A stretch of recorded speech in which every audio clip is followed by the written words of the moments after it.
Saya Samsudin Alimsyah. Mari kita bicarakan demokrasi.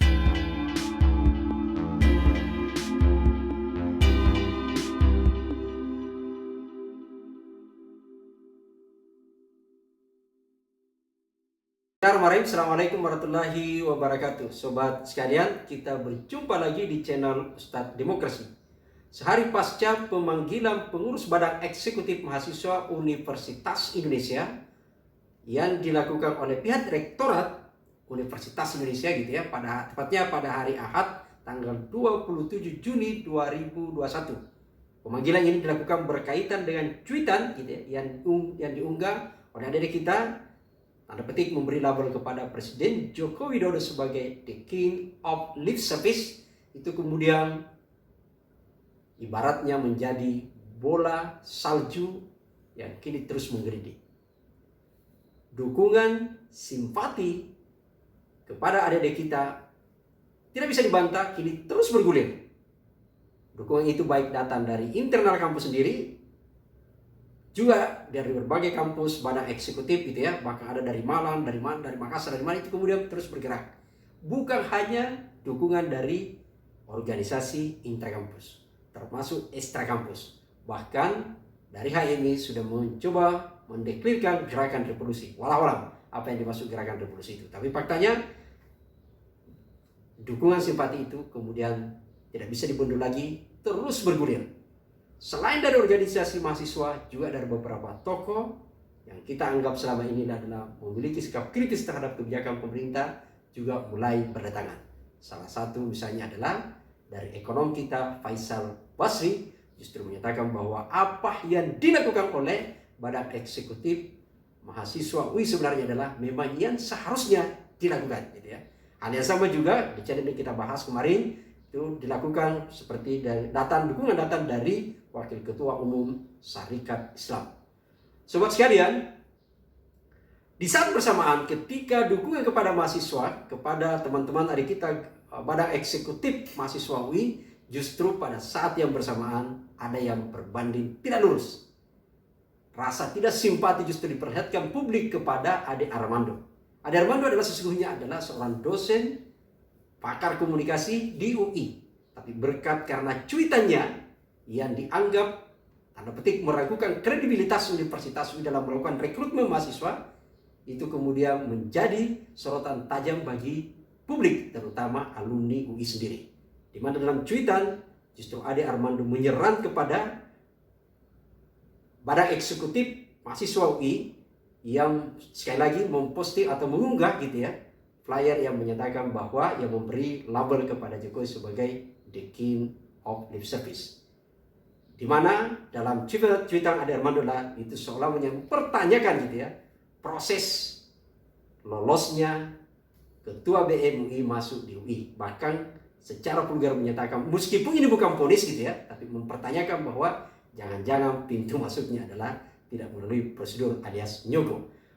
Pernyataan ini kemudian banyak yang mengundang rasa tidak simpati karena seolah-olah dianggap Ade Armando melecehkan proses rekrutmen yang dilakukan oleh UI selama ini, yang dipandang oleh publik itu sangat kredibel gitu ya. Hal yang sama juga terjadi pada posisi rektor sendiri, yang dianggap terlalu reaktif gitu ya.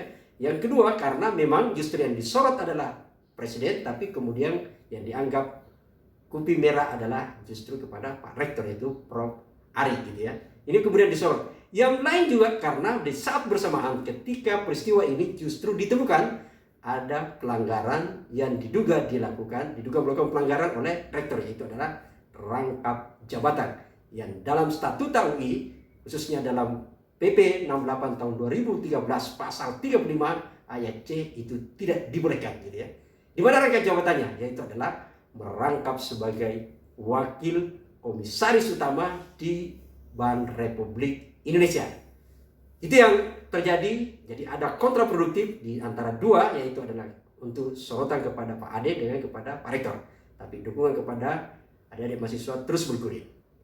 Sobat sekalian, soal rangkap jabatan sebenarnya ini kita sudah pernah lama ribut gitu ya. Bahkan kalau publik ingat kembali, organisasi yang namanya Lembaga Ombudsman gitu ya, Ombudsman Republik Indonesia, sebenarnya sudah pernah melakukan penelitian berkaitan dengan khusus posisi komisaris di badan usaha milik negara. Kita ingat pada saat itu adalah asesmen dilakukan yaitu di tahun 2017 sampai 2019. Yang menarik temuan di sana adalah justru seperti yang dirilis di tahun 2020, Ombudsman ya, itu kemudian menyatakan bahwa setidak-tidaknya gitu ya, ada 397 komisaris, anggota komisaris yang rangkap jabatan. Walau apakah termasuk dengan yang disebut dalamnya adalah rektor UI gitu ya. Karena sekali lagi 397. Itu soal ribut-ribut rangkap jabatan gitu ya. Meskipun ternyata kita temukan selain ini jumlahnya agak gede, jadi selain rektor ada rektor lain gitu ya. Nah, yang lainnya adalah 137 itu berada pada lembaga BUMN. Selain dari 397 ada juga ditemukan 167 gitu ya.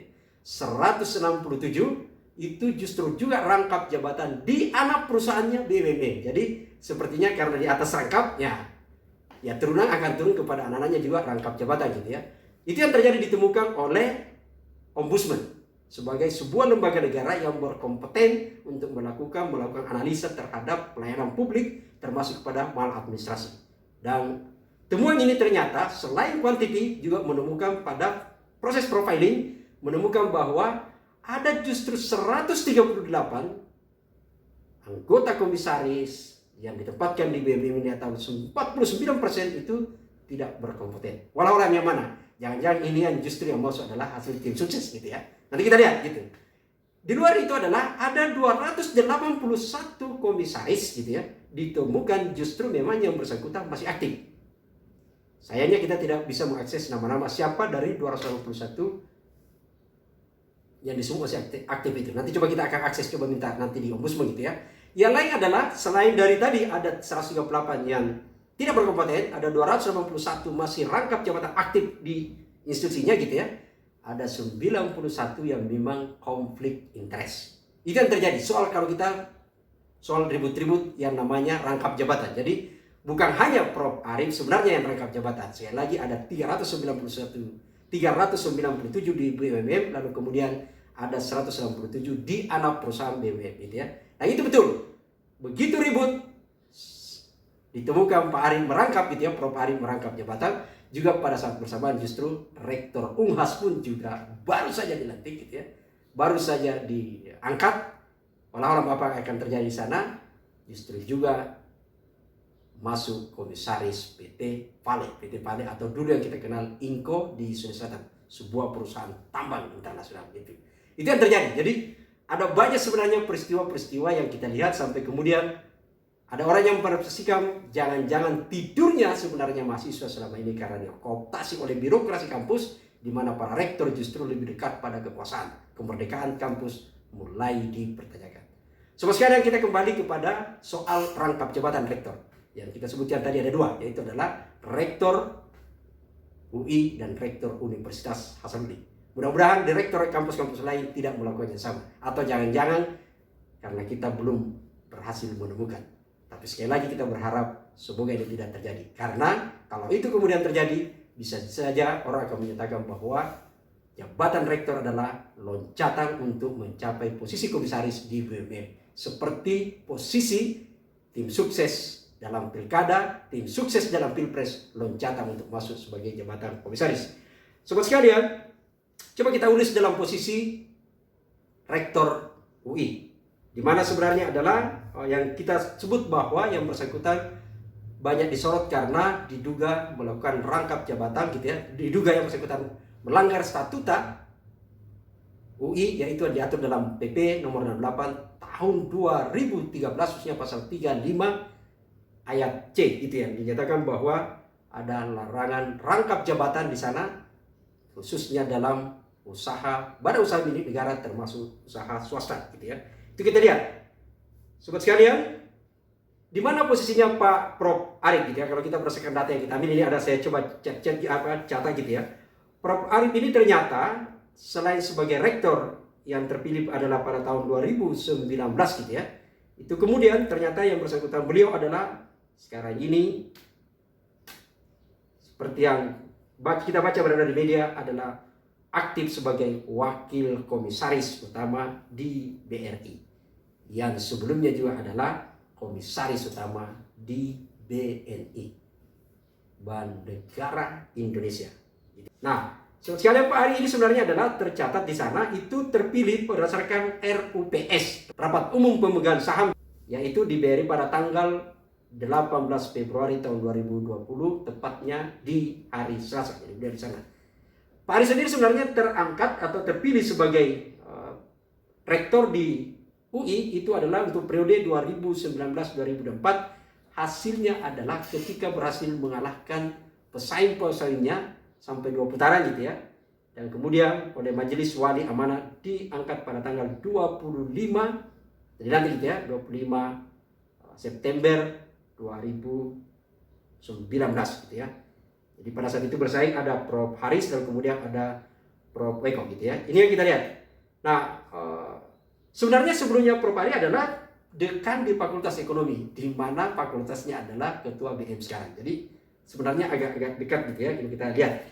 Sobat sekalian, itu yang terjadi. Itu adalah fakta bahwa ada rektor merangkap jabatan sebagai komisaris di BUMN. Apakah itu benar melanggar atau tidak? Sebentar kita akan bahas. Yang pasti adalah kenapa orang kemudian tertarik untuk menjadi komisaris BUMN. Coba kita lihat, apa sih fasilitas yang dinikmati? Selain fasilitas yang dalam bentuk fisik gitu ya. Kita lihat misalnya memang agak cukup menggiurkan gitu ya. Semua orang untuk bisa tergoda ke sana. Satu misalnya kita lihat, cek gitu ya. Berapa sih gaji seorang komisaris di BRI? Dan berapa gaji seorang komisaris independen di PT Pale? Kita bisa lihat gitu ya. Misalnya, kalau di Pak Ari misalnya kita ambil contoh ya, gaji yang ini, karena gaji komisaris kan sebenarnya berdasarkan adalah hasil keuntungan yang diperoleh di perusahaan itu. Maka kita akan cek adalah berdasarkan laporan tahunan BRI di tahun 2020 yang kita kutip di beberapa media juga ya, diakses melalui Bursa Efek Indonesia. Ternyata di sana disebutkan bahwa gaji dan tunjangan, ini saya baca supaya tidak salah gitu ya, gaji dan tunjangan untuk dewan komisaris di BRI itu mencapai 45,74 miliar gitu ya. Itu kita lihat di sana. Yang kemudian sobat sekalian, kalau kita lihat maka sebenarnya komisaris di BRI itu ada berjumlah 10 orang. Kalau dibagi rata maka itu artinya pada posisi per orang akan mencapai 4,5 miliar per tahun. Artinya kalau kemudian dirata-ratakan berapa per bulan gaji sebenarnya sebagai komisaris yang bisa diambil, yang bisa didapat gitu ya, yang bisa didapat oleh seorang komisaris termasuk Prof. Ari. Kalau berdasarkan laporan keuangan ini, walau berapa mereka terima gitu ya, tapi berdasarkan laporan yang kita coba dapat akses gitu ya, ternyata per bulannya adalah mencapai 364 juta per bulan. Sekali lagi 364 juta per bulan. Ini luar biasa gitu ya, kalau kita lihat. Apakah cukup cuma itu? Ingat, ini adalah perusahaan. Ada pembagian, ada hadiah, dividen gitu ya, yang dibagikan setiap tahun berdasarkan dari keuntungan tersebut. Yaitu kemudian BRI menyatakan bahwa per orang akan mendapatkan sampai 14,6 M. Berdasarkan tambahan, jadi ada khusus untuk dividen per orang yang mencapai 10,35 miliar. 10 miliar lebih per orang. Ditambah dengan tadi gajinya maka mencapai pada posisi 14 miliar lebih. Atau per bulan seorang komisaris bisa mencapai rata-rata 1 miliar lebih. Jauh lebih gede gaji di komisaris daripada di kampus rektorat. Itu fakta gitu ya. Itu yang kalau kita lihat di BRI. Bagaimana kalau di Pale? Di Pale sebenarnya adalah juga tidak kalah ternyata gaji di sana gitu ya. Untuk komisaris independen saja, kalau kita cek juga di laman gitu ya, di beberapa sumber, ternyata pada tahun 2019 rapat komisaris di sana, rapat pernah mengusulkan ada remunerasi untuk gaji para direksi dan komisaris di PT Pale. Pada saat itu kemudian diputuskan bahwa komisaris independen itu akan mendapatkan per kuartal totalnya adalah mencapai 12.500 US dollar. Dolar Amerika, bukan Singapura gitu ya. Ini. Di luar sebagai itu, kalau kita total berarti akan mencapai 187.500.000 per kuartal. Selain itu, ada lagi pendapatan berdasarkan jumlah kali hadir rapat, yaitu 2.500 dolar Amerika per satu kali rapat atau 37 juta. Walau apakah karena itu kemudian mereka menjadi komisaris? Bukan di situ. Tapi persoalan yang kita sorot sebenarnya adalah apakah seorang rektor boleh rangkap jabatan? Saya banyak ditanya berkaitan dengan ini karena perdebatannya adalah selalu menyebut pada statuta. Ingat, kita pernah banyak mendengar istilah statuta ketika konflik di PSSI. Dan statuta seperti juga yang berlaku di UI dan di UNHAS yang kita baca adalah sama-sama larangan merangkap jabatan. Tapi saya ingin menjawab sederhana sebenarnya berkaitan dengan ini. Apakah seseorang bisa merangkap jabatan, seorang rektor bisa merangkap jabatan atau tidak bisa merangkap jabatan? Saya akan menyatakan bahwa sebenarnya sangat sederhana. Karena fakta desakan mundur sangat banyak dan ternyata yang bersangkutan bergeming gitu ya. Saya ingin menjawabnya sederhana. Soal apakah ini melanggar statuta atau tidak melanggar statuta, kita akan kembalikan kepada yang bersangkutan. Sambil tentu secara konstitusi sebenarnya aturan ada namanya di majelis wali amanat gitu ya, yang menentukan. Tapi di luar itu sebenarnya adalah kembalikan kepada personal orang yang bersangkutan juga perlu kita cek. Bukankah selama ini universitas begitu sangat familiar mengkritik kebijakan publik yang menyatakan yang namanya terminologi sederhana yang disebut konflik interest. Kita akan cek apakah betul kehadiran rektorat di sana, kehadiran rektor di sana itu tidak konflik interest dalam kaitannya harusnya adalah kampus menjaga marwah, mengawal demokrasi. Bagaimana mungkin misalnya seorang rektor di sana ada komisaris di sebuah institusi tertentu, bagaimana kampus bisa bersikap kritis terhadap BUMN tersebut? Kita akan lihat. Apakah kampus ini pernah berteriak soal hutan negara? Walau-walau. Yang saya masuk adalah rektor yang bersangkutan gitu ya. Sehingga saya menyebut bahwa aksi yang dilakukan mahasiswa BM ini adalah membangun, ibaratnya membangunkan kita semua dari tidur. Saya pribadi terus terang pernah bertanya-tanya, kemana mahasiswa sekarang ini dalam kondisi negara yang sedang tidak baik. Dan aksi ini ternyata mengkonfirmasi kita bahwa mahasiswa masih ada. Sekali lagi berkaitan dengan rangkap jabatan, saya akan menjawabnya sederhana adalah kembalikan, selain berkaitan dengan aturan main, juga kembalikan kepada yang bersangkutan. Ketika yang bersangkutan lebih dominan untuk bertahan pada posisi untuk rangkap jabatan itu, maka penjelasan atas atau argumentasi yang bisa membenarkan untuk rangkap jabatan itu pasti ada. Bisa dicarikan alasan-alasan yang bisa membenarkan. Apapun itu, sama juga ketika kita berinterpretasi bahwa itu tidak benar, gitu ya. Tapi kita akan kembalikan kepada yang bersangkutan. Saya hanya ingin menyatakan bahwa secara normatif, terutama kalau kita tanya apakah itu melanggar aturan orang rangkap jabatan atau tidak, maka penjelasan orang bisa berdebat gitu ya. Tapi itu hanya pada tataran normatif. Misalnya, yang mana disebut rangkap jabatan pada lembaga, perusahaan, badan usaha negara dan tidak gitu. Itu rangkap jabatan orang masih biasa berdebat, biasalah orang hukum gitu. Tapi saya ingin menyatakan bahwa sama juga ketika publik bertanya kepada pemerintah, apakah seorang presiden tidak boleh anaknya menjadi wali kota, menantunya menjadi bupati? Saat itu saya jawab sederhana, dalam aturan sebenarnya meskipun berbeda konteksnya itu, tapi saya menjawab pada saat itu, aturan secara normatif tidak ada pelanggaran.